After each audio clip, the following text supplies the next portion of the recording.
So tell us a little bit about the current situation both across the nation right now with this snowstorm and here in the city of Chicago.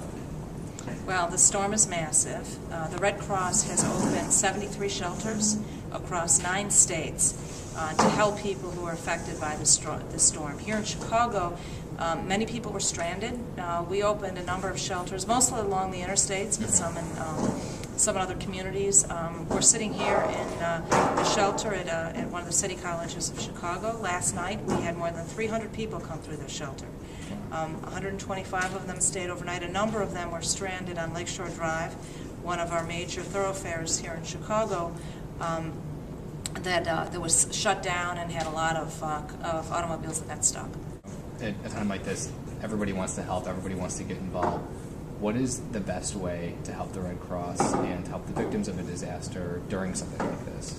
In the moment of disaster, the thing that people can do that is most helpful is to provide financial donations, to give to support the Red Cross.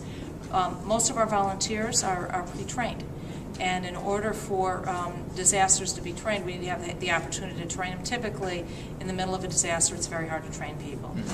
So we ask for financial donations during the disaster, and if people want to come out and volunteer, we ask that they be ready to basically get trained so they're available to volunteer for the next disaster.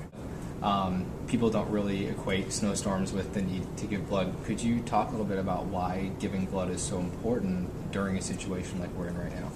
Well, what happens during a snowstorm or other disaster is blood drives get canceled, or people can't make it to the blood drive. Universities are a typical setting. We're here in a college. The college is closed right now. If they had a blood drive, they would have had to have canceled it. So we need people in other parts of the country that aren't affected by the disaster to come in if they can and donate blood, and that will make up for the blood that isn't collected in the places affected by a disaster.